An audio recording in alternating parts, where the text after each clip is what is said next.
They know the call of every wild bird. They know the name of every tree. It can even catch flies. Love to watch her walk away, but I know I gotta stay. It's something different. You done knocked me off my pivot all the way. Christmas round the corner, so they singing Hathaway. You been burning on my mind like the blunt I cast aside. We ain't even really gotta fake it, no. I called up heaven just to touch your soul.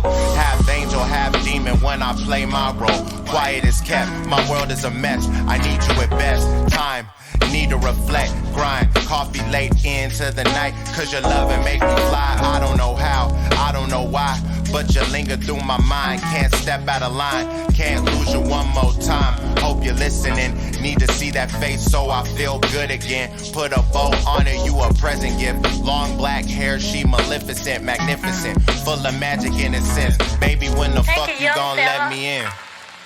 Take a young man who follows his policy of safe.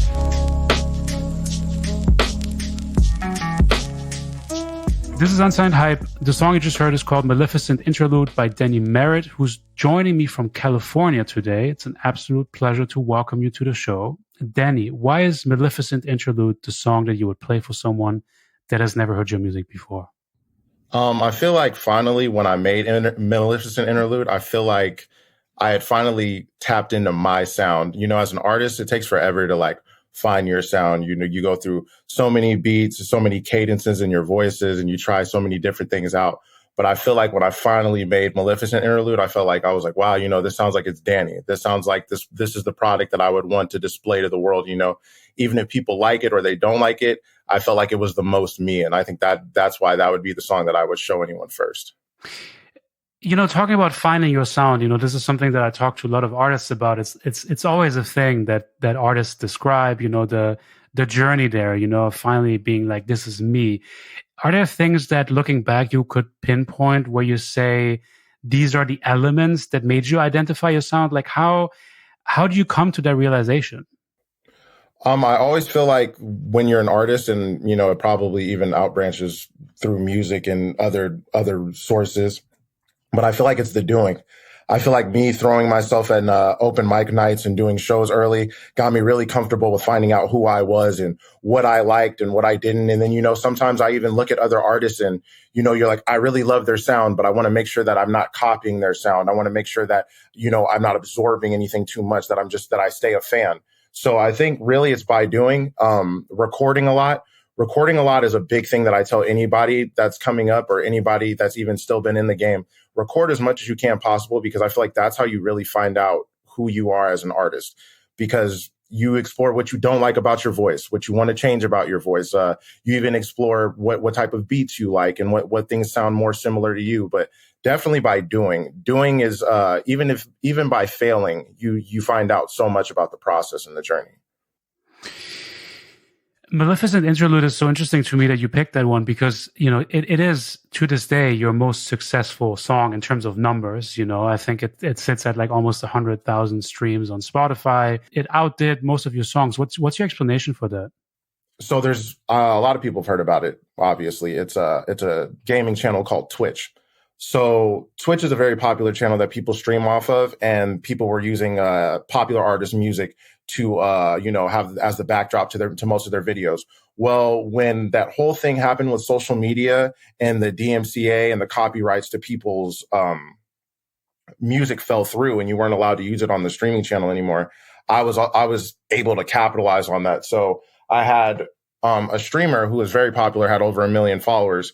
He put out a link that pretty much like the same day that had happened. He put out a link and was like, you know, I want to explore unsigned artists, you know, put your link in there. And I happened to drop my link in there, and he explored it, and he was like, yo, I really like this song. Like, I like the feel of it. And so lo and behold, he uses it as the intro to his stream that day.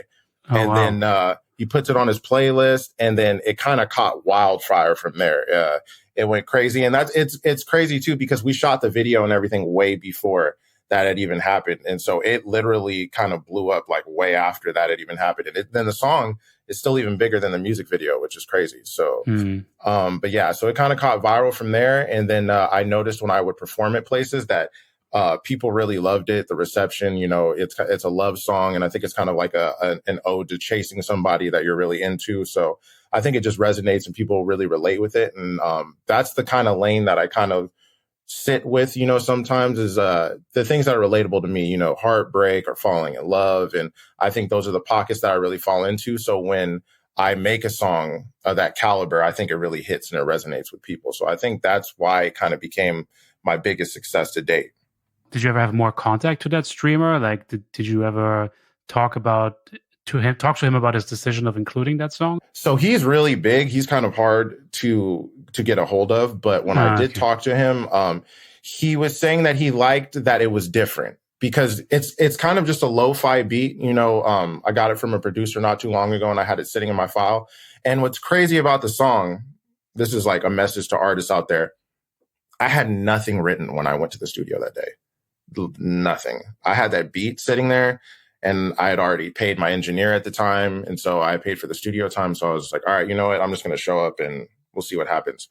And literally had that song is pretty much a freestyle. There's like couple little pin things that I had to fix, but that song ended up being a freestyle.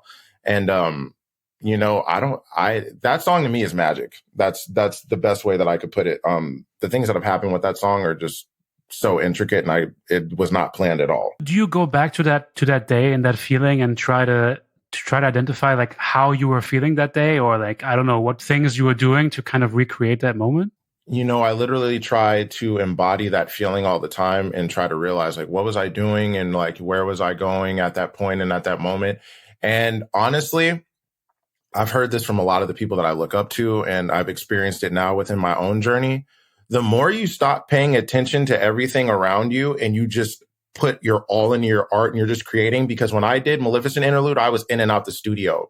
And I mean, that's when I was creating most of my catalog that's out now on outlets. It's basically, I was going in and out of the studio at that point, recording. And it was to the point where I was doing so much work that I kind of got lost in the fact that I was doing so much work that by the time that had happened, I just remember the feeling of like, wow, it was almost like I was so locked in. It was like a feeling of being in unison with my work. And I feel like this is what I would tell people too. I feel like the more you work, the more opportunities and the more things that fall in your lap, even the things that you don't mean to. It maybe even be a sign from the universe or from God, like things just drop into your lap when you just focus on working. And I feel like things start to vibrate. Like really, I never really even send people my links on Twitter. I really don't, or X, whatever it is now. But I don't even really send people my links out like that. But, you know, I shot it that day and that ended up really, really working out. So, yeah, I would say it was just the work. I was really bonded with my work at the time. Tell me what it feel like when I look at the desert and I see no life. Lightning strikes twice and we all die tonight. Raise a glass with your peers, say a toast, say goodbye. Did you even really try? Moments passed by, we were stuck getting high. Laughing at those girls, clearly they couldn't decide. Even back then, they still wanted to ride. Chill, all jokes aside, from the west side of the P and the high D. Praise the high and mighty, don't try me. Kick that dope in a clear baggie, my jeans still sagging. Focus, no addy.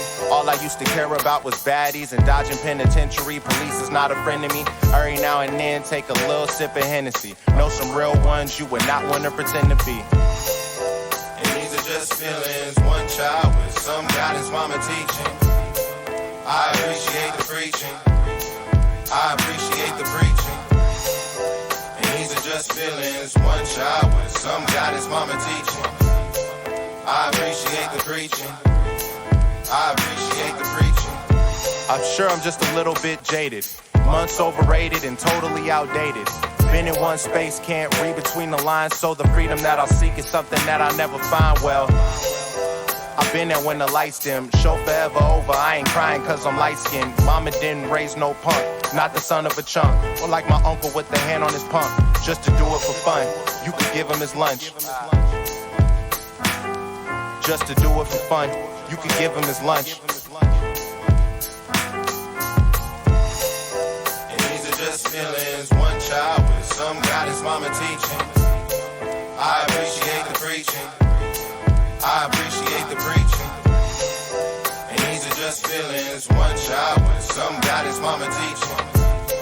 I appreciate the preaching. I appreciate the preaching. This was Danny Merritt's song Thoughts in a Bag. And now back to the interview.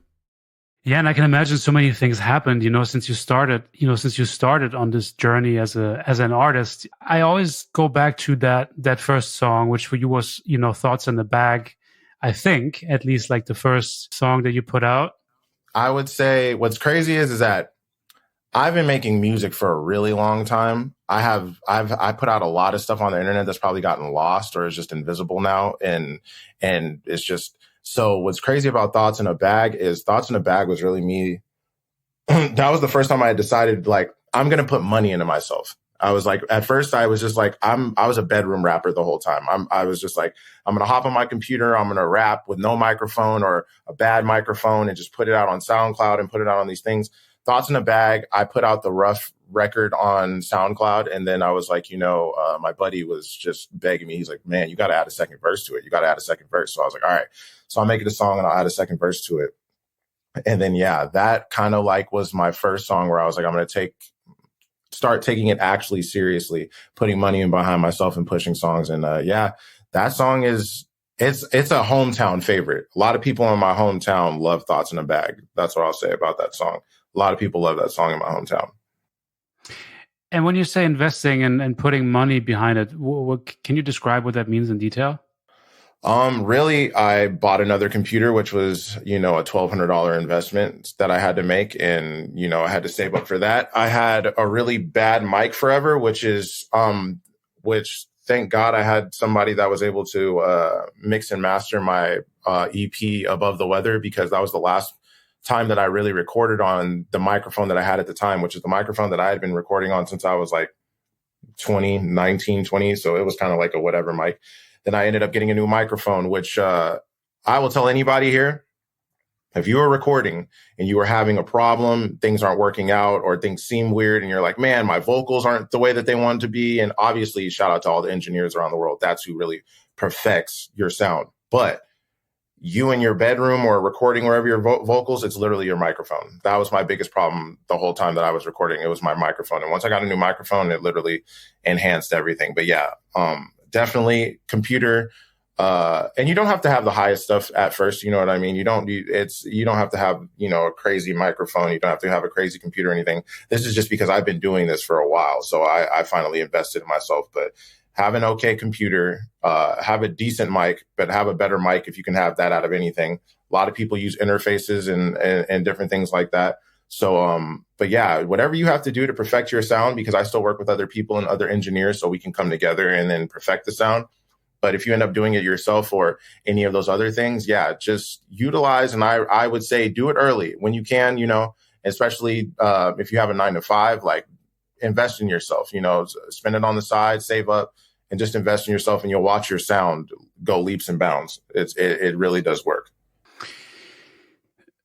You mentioned your friend reacting to that song and telling you to put a second verse on it and, Thoughts in the Bag. How would you assess what people's reactions was when you released that song? So when I finally released it, it was a SoundCloud drop, and that's fine. So what's crazy is when we released it, it had one verse and then it had the chorus, and then we dropped it on SoundCloud, and then that's all it had forever.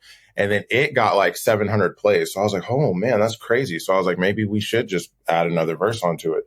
And then so my buddy was begging me, and then I was like, all right, fine. We'll go ahead and we'll add another verse on. And then I remember when I added the second verse on, it was just so easy. It was almost like the song should have had the second verse in the beginning. I was like, I don't know why I held out so long. Maybe, the timing was just right and it fell. So when we put it out again, it went crazy again. And that's a song too, that has silently like gone crazy on, like, it's been out for a long time. So, like we've had social media outlets that have popped up for music that have already disappeared, where that song had like 1,000 plays on it already. So there's been, it's had a lot of reception as well. And I'm honestly not really, interested in letting that song die. I think I'd rather still spread it. I think it's brand new still to people who haven't heard it. So, I still go strong for that song because I do remember where I was at the point in my life too, where I recorded it. And it was just, I had really, really decided that, after just becoming a student of the game, because, it's everything is a gimmick. So like when you're in rap, almost I could either pick myself and what I really came in here to do, or I could really just try to chase money and other things and not go for the artistry. But I've just been so about the artistry for so long that it's like, I can't stop chasing becoming a better artist and exploring different avenues. And I feel like that's always what I'll keep chasing. So doesn't it have to become about the money at some point? It does, because money is a resource, and money is the reason why because I think really what it is knowing what your moral is for the money. Because my whole moral for the money would be to take care of my family and to continue to do what I love for a living. So that's my whole moral for the money. So I think, if people are looking for houses and cars and all those different other things, it's like those things are nice and they can come with time. When you earn your keep and you earn where you're supposed to be, you can be Jay-Z. You can't be those people that you aspire to be, but it's a lot of work and it's not easy. And I don't think a lot of people know that, but I don't think that's ever, I don't think when in the heart of hearts and the best MCs, whether you're Nas or Jay-Z, I don't think when you were writing your earth moving albums that you were thinking like, I'm going to buy this when I'm done with this, or it was strictly for the art. It was always for the art. And I think that's why the projects that have been completely about the art have always stood the test of time. And I feel like no matter what, if you keep going for the art, the money will follow later. You know what I mean? It's just the motive has to be different. After you put Thoughts in the Bag out in 2017, I think when you uploaded the first version, there was a 2-year hiatus you went on, or like a pause kind of situation? So really what it was after that. I think I was really majorly in between jobs and I had no studio at the time and I lost my engineer. So basically after that, I did like 5 sets of songs with him. I think I did I remade a lot of my old stuff too, with my visuals. I'm trying to think of I did I Guess we did like Thousand Islands Bounce in that time. We did Thoughts in a Bag. And then we did like 5 or 6 songs during that whole time. And then I lost my engineer and then that went up. And then basically during that time too, I realized that I was still becoming a better MC, because I feel like the rapper that I was, even when I dropped Thoughts in a Bag to compared when I dropped like Above the Weather, my EP, is like a vastly better rapper. So I think too, I realized within myself, like the music can get better. Really what it is right now, I'm focused more on content. I'll put out slow and steady episodes. I engage with the people more right now, but I'm not really dropping music because I'm building a vault. I want to be able to drop whenever I want, drop weekly, and be able to build these songs on top of them. And it's literally I emptied my catalog. I have some songs that I have that, maybe I'll put out or I don't, but right now I'm really building a healthy body of music. So it can be a constant project drops. And, I'm becoming better too at marketing and media and doing those things too, because that's all a part of building a following too. Those things are important. Interesting. So you're sitting on a bunch of music basically. Yes. Right now we're sitting on a bunch of music and it's I could drop, but I don't want to feel forced to drop, but I'm also not going to sit on it forever. I'm not going to stay stagnant with it and just not release it. We're just basically looking at the best way to release it right now. But yeah, I definitely too, during this period where my quiet period was, I had a bunch of features sitting in my email. So I have a lot of features out there swimming around. If they'll come out, we don't know. But honestly, I've dropped 6 or 7 features. So a lot of those have been swimming around. I was doing a lot of work on other people's stuff too. So now I'm back on my stuff and building up some more stuff too. But I'm definitely looking to drop towards the mid of this year. Definitely. But isn't that, isn't that dangerous to because it could lead to this never ending cycle where you never feel like it's ready. And then you have all these artists out there who drop every day, every week, every month. And I understand that you don't have to play the game that they're playing, but at the same time, it's there's a bunch of people out there that want to hear more from you and they're waiting on stuff. And I know that you don't have to do it for them necessarily, but you know what I mean?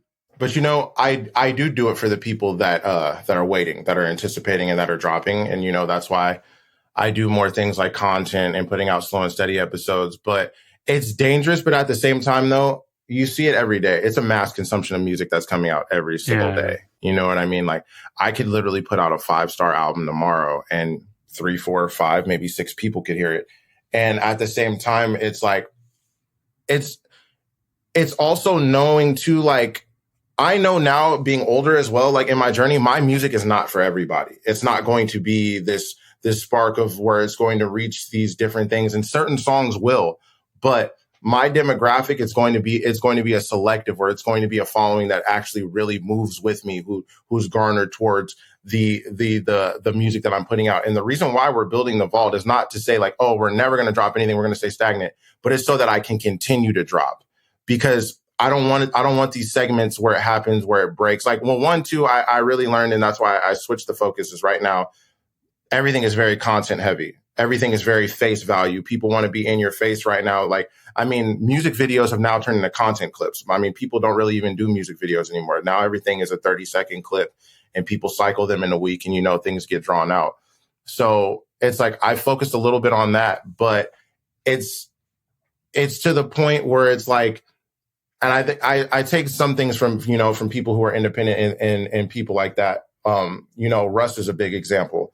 That was one person that I looked to when I was really like trying to figure it out. And that's the thing, like right now, you have to go and make that vault and make that big giant body of music, so where you could keep dropping things while people aren't immersely waiting for it. And you know what I mean? And it's crazy too, because I've noticed how the algorithm and things go, and things don't necessarily work in your favor. Like, I had a song go viral, and then there was a music video right there waiting for it. And, you know, we promoted the music video with that, and it has nowhere as many views as the song does. You know what I mean? So it's definitely of a rollout, a package thing, because I want to start dropping songs and having the images with them. So when people get a whole package and a whole experience now, that sets it aside from my old drops. Like, it'll never be like my old drops again. It'll never be similar to those. It's going to be a brand new experience and a brand new thing. So that's definitely why because honestly, I want to drop. I mean, I as an artist, and I think you can ask other people, you get addicted to dropping music. You get, it's so like, oh man, I got this, like, I even have this minute 29 song right here. Let me just give it to them. Like, you know, float it to them. Like, I won't give them anything big yet. And it gets addicting to the point where sometimes I'm like, all right, let's slow down. Let's recalibrate it. And then, you know, we'll pick our season to really be able to, and, you know, I want to do more shows before I start heavily putting out, so I can have a guaranteed set list too when I perform for people, and people know the songs and incorporate those type of things.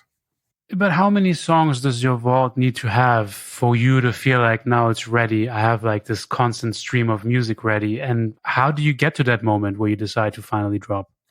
Well, honestly, you have to kill the perfectionist in you. The perfectionist can't live, because the perfectionist will never drop, because it'll never be perfect. So I've given myself like a timeline, like, and I mean, we're almost there. Like, the vault size only needs to be about 20, 25 songs. I'm already pretty much at like 15. So it only needs to be about like 20, 25 just to be able to sit there.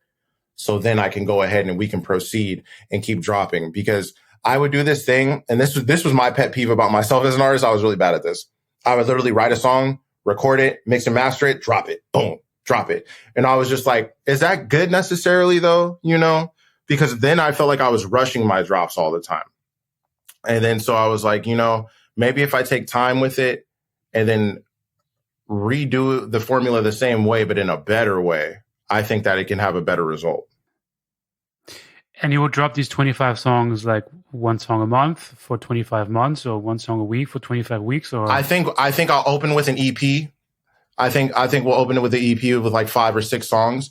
And then from there, we'll probably do singles a week. And then we'll build it with another EP, and then we'll keep adding visuals and everything to all these songs that are dropping, because they're going to be new to everybody. So we'll keep resonating with the songs and keep moving them around. But definitely, I want to drop bodies of work still. I don't want to, you know, let people linger with, you know, oh, okay, well, he dropped a song and we really think this is dope, but, you know, we got to wait another. So I would love for them to be able to sit with 5 songs and chill and, you know, play them every day. And then, because I'm a big fan of EPs. That I love albums too. I mean, you guys will get an album from me, obviously. But I'm a really big fan of EPs because I just feel like sometimes when EPs would drop, I would be focused on these 4 songs forever. Like these 4 songs would resonate in my world, and they were like the soundtracks to like my months. So I really love EPs. So I really like dropping those. And I think you guys are going to see probably 2 EPs from me super quick, and then you'll hear some singles, and then more content with those. The whole process of finding the right beats and finding the right producers to work with, can you let me in on currently like what your strategy is regarding that, and who you work with, and how that whole business aspect of that works for you? Yeah, so the business aspect and everything when I work with producers, I mean, a lot of people are different, but I believe that the rapper and the producer are 50-50. I believe that, they provide the canvas, I provide the words, and I believe that it's an equal part in whatever we're doing. So I always split everything I do with the producer down the middle. And it is a process finding producers. It's the same way of like, I believe everybody should be paid. I don't think anybody shouldn't be compensated for what they're doing, but I also believe in building relationships with people and I believe in really actually people connecting and people working together, and where it's not always about money. I mean, what's crazy is a lot of people will reach out to me on Twitter and they'll shoot me beats. I try to really utilize free beats. I try to utilize beats that people give me in my email. It's really like an internet community is how I get my beats, really. Look, Louis. This message about to self-destruct. You know I buried the bodies of all the runner-ups. I mean, all in all, sick of you selfish fucks. And I can carry the weight without a wagon. Amused of all the asking who they think is the hottest. Meanwhile, I've been modest, but now I'm a tyrant. I burned every bridge, so the smoke is behind us. I'm so in alignment, even higher the climate. Don't drop, but let the record spin. We all fam in this bitch looking next to kin. She said, Danny looking sharp, he's so next to win. Straighten out the bow tie, cause I'm elegant. 101 separate, they never wanna let me in. They know they can't control the West, this is medicine. Hyperbolic chamber, what I'm resting in. We having fun now. Fake rappers steady ducking shots with their head down. I don't feel the same. Do it over and over. I feel insane. I'm still looking for change, but it's not money, not funny. Look at all these new crash test dummies. This was a freestyle from Danny Merritt's Slow and Steady series. And now back to the interview. You mentioned your Slow and Steady series that you have on Instagram. Yes. Back in the day, was it DM Thursdays, I think it was, when you started? Yes, that was the old school one. The old school one. So you freestyling, recording yourself, sharing the videos on social media. What is it about that way of promoting your music that you think is particularly valuable in selling your art? I always feel that it's like an authenticity thing.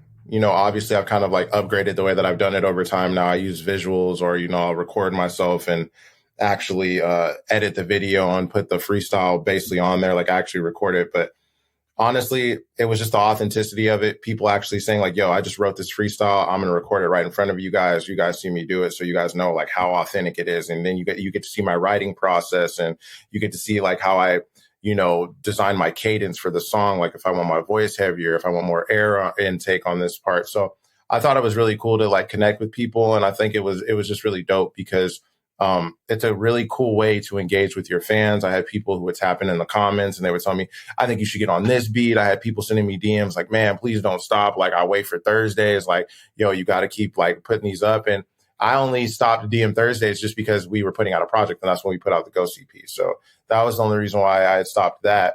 And then I started Slow and Steady to do a more professional version and to do more like a better upkeep of that version, which is actually going really well compared to my DM Thursday. So I think it's been better traction, way better marketing, and I think it's vastly reached more people. So it's been a dope experience to still be able to carry on freestyles and do those things. Because I started out, a lot of people don't know that I started out freestyling. That's how I started writing music. It was just me, my brother, and one of my best friends at the time, just in a computer room on Dat Piff, and we would literally just freestyle on beats for hours and hours and hours until finally I was like, man, I think I could actually do this. This could be cool. So, I mean, that's why I think freestyling is kind of important to me. So I think that's why I still incorporate it in my art. So you mentioned, this Slow and Steady series and you engaging with your community online. What are things that you believe you need to do more of to get your career to the next level? Like, what are things that you typically think about when it comes to the next stage of your career and growing your listenership and your following and stuff like that? Like, what's the next big move for you that you feel like you need to work on more? I think it's literally just, it's in the day that we live in, it's literally evolving my content, and it's trying to make better content visually, where everybody's so visual nowadays. So it's almost like people are getting the visuals and then they're going to the music. It used to be the other way around. I remember I would listen to somebody's song and then I'd be like, oh man, then I would jump on YouTube, be like, do they have videos? Do they have live videos? Do they perform? Now it's the other way around. People find your visual, then they go to your music. So it's my problem with, I think, and that's just, you know, being self-aware and self-reflecting back on your journey and seeing how far you've come. I think my thing has just always been my marketing. It's always gauging, because people say, you know, put your money back into you. And I think my side with marketing has always been like, okay, like, well, where do you put that money back into? Because, you know, people used to do a lot of ads on the internet and then things. And then then you have people who will tell you, don't do the ads, don't do this, like it's bad. Then a lot of people were paying for playlist spots for a long time. You know what I mean? That was the thing for people to do. And then now people have found out like that's like a bad thing. So it's my quest for myself is to find the best way to be able to market myself as a brand and to be out there to people, for people to see more, which includes going to shows, which includes being more out in my community at festivals when things pop out, going to random events and really connecting with people and actually garnering people around me. That's the only way that that's going to happen, because you're going to have to grow with your community.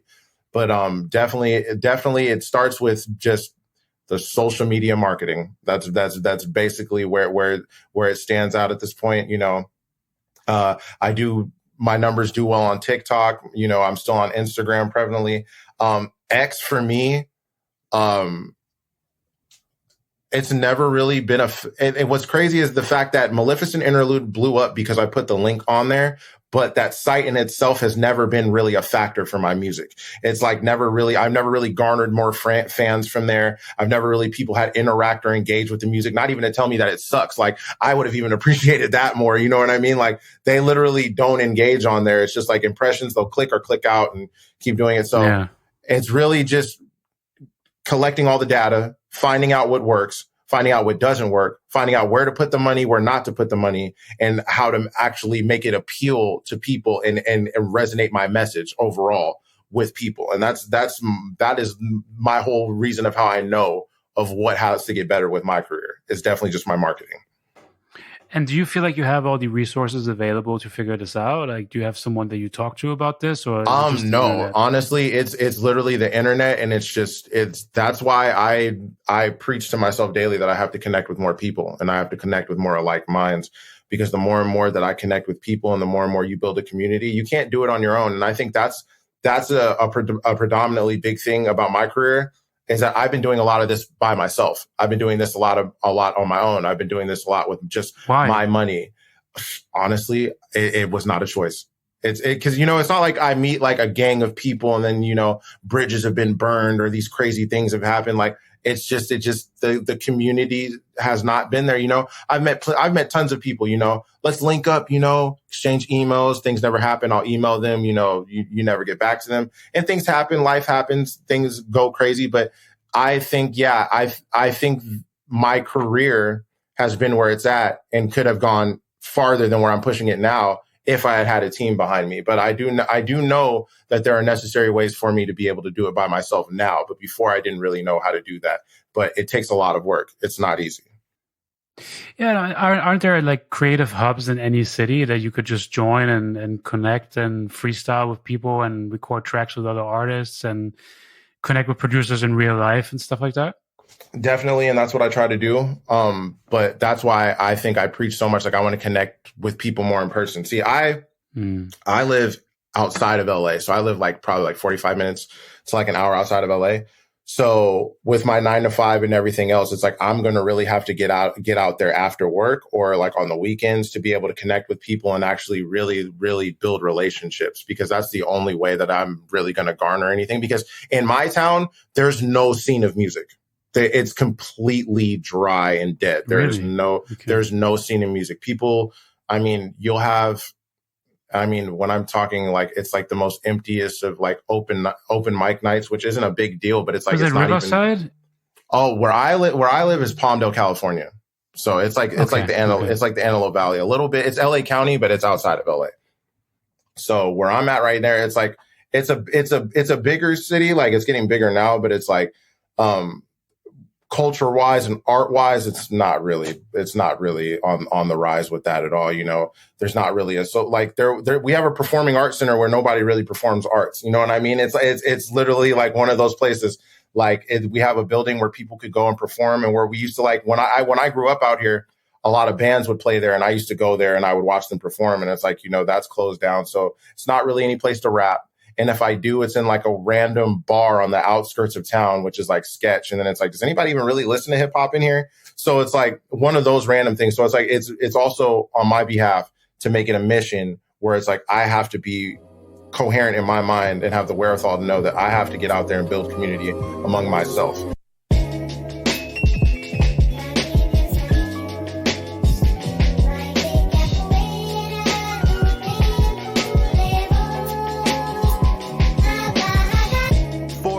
In the igloo, hot box the blunt.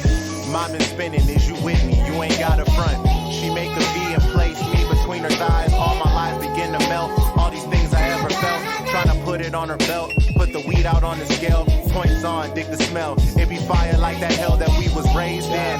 Mama did wonders with them chili beans. Add the cheese, now we seeing things. I'm out here really living dreams. All progressive like flow. Send a message like, whoa, it's a mystery. This machine gon' keep going for broke. Tell Daphne and Velma that I ain't writing for ghosts. Modern day life change. Things ain't the same. We play a game, just how the boards arrange. I spill this ink just like some blood so you can feel my pain. Because we are the same. Modern day life change. Things ain't the same. We play a game, just how the boards arrange. I spill this ink just like some blood so you can feel my pain. Because we are the same. Yeah, I rode the bus like Michael Jordan when he went down to the minor leagues, dreaming of the finer things, trying to get my pilot wings to fly away. Emotions overtake me on that tidal wave. The streaming checks ain't nothing though. How much do that title pay? Far away forever when I'm running out of options, and I could never trust you if you never took no losses. How you checking for me but not checking on your privilege? We crammed inside that house, one room, 5 siblings. My papa waking up at 4 a.m. just to beat the traffic. Gifted me some Marvel cards, Wolverine that's holographic. Tragic when we lost the crib, they hit us with evictions. I wonder why the world's on poverty like it was sickness. The free lunch kept us in a separate line. Why they treat us so different? We were children at the time. You erase it from your mind, but that trauma reoccurring. Try to wash away the pain when I drift inside the current. Modern day life change. Things ain't the same. We play a game, just how the boards arrange. I spill this ink just like some blood so you can feel my pain. Because we are the same. Modern day life change. Things ain't the same. We play a game, just how the boards arrange. I spill this ink just like some blood. This was Danny Merritt's song Modern Day Life. And now back to the interview. It's just it's so crazy to me because, like, as I mentioned at the beginning, like, I love listening to your music. I would wish for you to find that way of getting to that next stage, you know? Exactly. And I think, you know, with me, I definitely took the long route, which I'm okay with. I think, during my adolescence and making music and, you know, being young, I think, at first I was following trends and I was doing things that weren't true to me and I didn't really know how I was doing. And I think I've garnered a sound now that's completely elite that I think is myself. And I don't see any traces of anyone else that I wouldn't want to be in there. You know, obviously I have legends that I look up to and who have shaped me and made me the person and the artist that I am today. But, you know, I think I've garnered something that's completely me, and I'm excited to share it with people. And I think as long as I don't stop. Consistency is the key of getting to where you want to go. And I just really feel like if I put the work in and I'm willing to put the work in and I always love what I'm doing, which I do, that, you know, I'm willing to take the long route to get where I'm going to be able to succeed. And, you know, I've done a lot of things already in music that I never thought I would do. So I know there's plenty of other things out there that I can still do still things that I can do to succeed. So it makes me excited, you know. I'm 34, but I'm still a young 34, and I know that I can still make things happen. So, it makes me excited no matter what. Is it because you mentioned your 9 to 5 earlier? How tough is it to juggle these two things? Are you still a school teacher? Is that still what you do, or? Now I work with a school, but I work in a different department. Yeah, I used to be an assistant PE coach, and then now I work in accounts payable with a charter school. So pretty much I just handle stuff with the kids' vendors. And to answer your question, though, it's hard. I'm not even going to lie, it's hard, but I don't think it's hard when you love what you're doing. And my suggestion to anybody would be, if you have a choice whether to struggle or not struggle, I would always pick to not struggle. You know what I mean? Mm-hmm. You don't have to be a starving artist. You don't have to not have money while you're creating, but you're gonna have it. You have to love what you do. You still have to be inspired by what it is that you're doing. I've been in this game for a really long time, and I love hip hop, and I love creating. I love the way that a song sounds after I'm done with it. I love to be able to share it with people. I love creating. And I think as long as you love creating and you love being in those spaces, you'll always find time. I literally work from 8 to 4:30. And by 5, 6, I get off, I'm in my room and I'm writing, you know what I mean? And it's, if you find time, and if you can only do it for a couple hours a day, 3 hours, then, do what you do. But it's I make sure too that I work before anything else. You know what I mean? There's lots of other leisurely things that I love, but I know that my music is the most important thing to me. So I make sure I write whatever I need to do. I make sure I create whatever content I need to do. I make sure that stuff is done before I go off to something else, because I know that especially too, as an older artist, it bugs me now. If I don't finish a song, I'm like, that second verse could have been done, but now you're doing this. So it'll itch at me. So I'll have to go back and I'll have to go finish it now. And I'm like, all right, cool. So we're done. That's literally happened to me yesterday. So you sound like you never thought about giving up.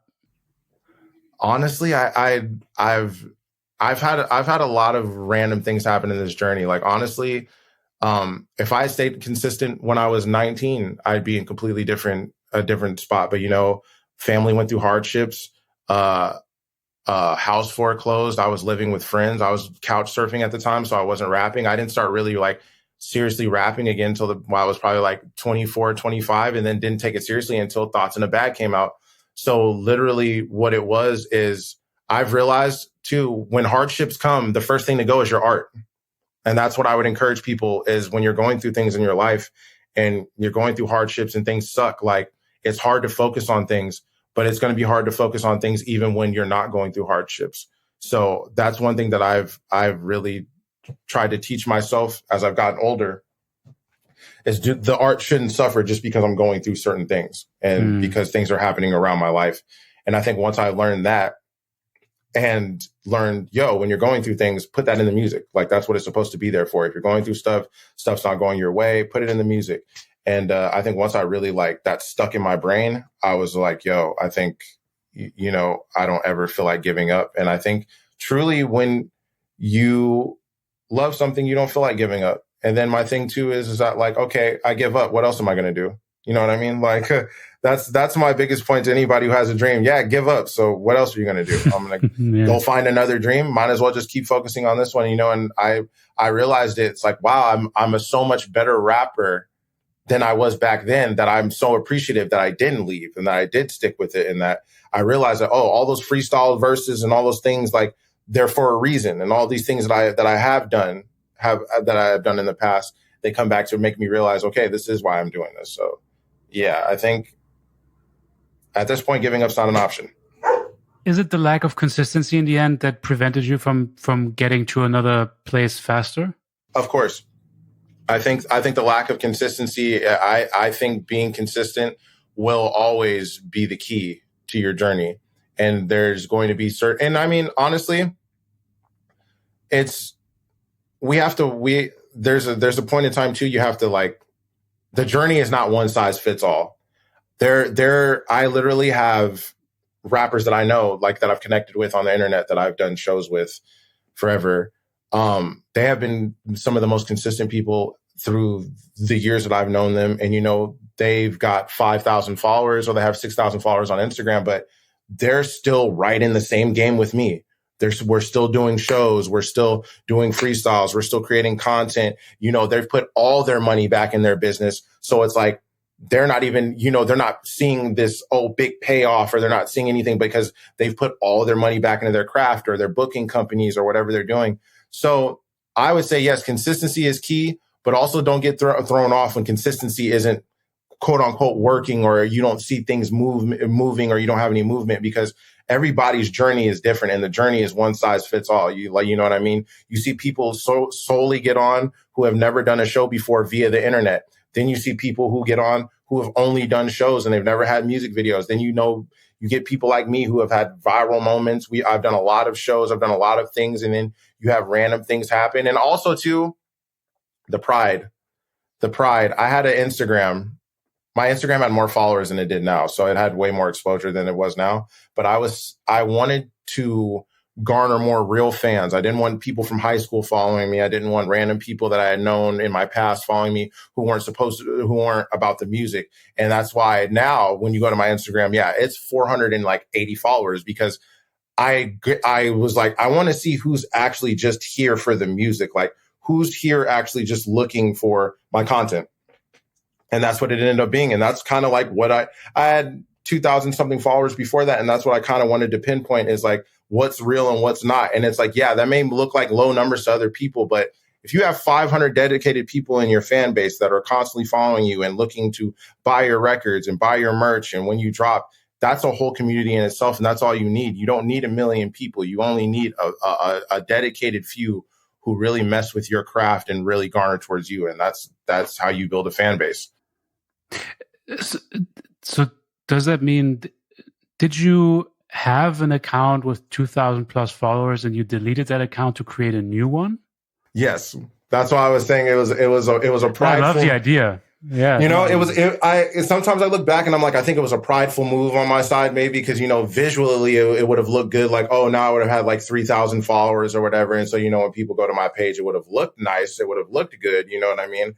But I wanted to cut the BS in half. I wanted to make sure that the people that are here on my page, that they're here for my content, and they're not just here because, I went to high school with him, or, I used to work with him, or, I rapped at this show with him. You know what I mean? Because there's plenty of people who follow me that don't rap anymore that I rapped with, but, they just follow me just to follow me, And so I wanted to know who's actually here for actual views and who's not. So I did sacrifice my first Instagram page. So that had a lot to do with the following on my current one, but, I can't regret anything, so it happened for a reason. So, keep moving.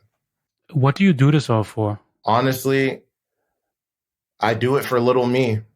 I've loved hip hop ever since I was a kid. I've dreamed of hearing myself back through speakers. I've dreamt of seeing myself on stage visually. My heart is so driven by music. I don't know why, and creating and just being able to be the best artist that I can be. And I think that's really what it is. It's people always say that, like, I'm only, it's me versus me. And it's like, it is like that sometimes, but obviously we're in a competitive game and, we're going against everybody, but really I want to be the best artist that I can be. And I really feel within me, there is a next generation artist. I feel like there's something incredible inside of me that I'm still grasping and that I'm still grabbing out of me. And I think that's why I chase it every time. And I mean, why do I do it? I guess overall, it's really just I love music. Music has saved my life. Music has been there through every nook and cranny of every little breakup I went through as a kid. When my grandma passed, music was there for me. Through, losing things and losing people, music has been there for me. And through all my good times, my turn-ups, my parties with the people that I love, music has been there for me. So, music has given me everything. And I feel like, I think that's why I would have such a hard time leaving it, is that it's just such a part of me that if I left it, I would feel like a part of me is gone and that I couldn't, that's all I think about half of the time is music. It's become an addiction, it has become an addiction of mine. And I think that's why I've been dealing with it for so long. And I at least now am proud at the fact that in the last 3 or 4 years, I've become consistent at the fact that, I've tried to garner and work on myself and to work on my craft and my career. So that's what I do it for. Danny, thank you so much for this incredible conversation. I really enjoyed it. Thank you so much. Miles, it was well overdue, man. Thank you so much for supporting me throughout the years. I really appreciate it. And I hope you're going to be along for the next side of the journey, because we're going to go up and it's going to be crazy. And then we're going to need to do another one of these and it's going to be insane. So I look forward to it. And thank you for having me, man. Oh my, starry-eyed surprise, Lil Liquor and sunshine, driving a long way. What does the song say? It's been a long day. Her dinner I'll pay. Red wine Alizé, candles and all that. Bullshit fall back. I'm on a long stretch. Won't be here long. So baby, how do you kiss? I'm freaky, my tongue fat. This was Unsigned Hype episode 38 with Danny Merritt. The track you're hearing right now is Danny's song Thinking About You. Make sure to support Danny Merritt by checking out his music and following him on social media. And for your weekly Unsigned Hype, make sure to subscribe to this podcast and follow us on all social media platforms as well. All the links are in the show notes below. I love the sound. Only thing that cheer me up when I'm feeling down. And she bout to give me neck while I burn it down.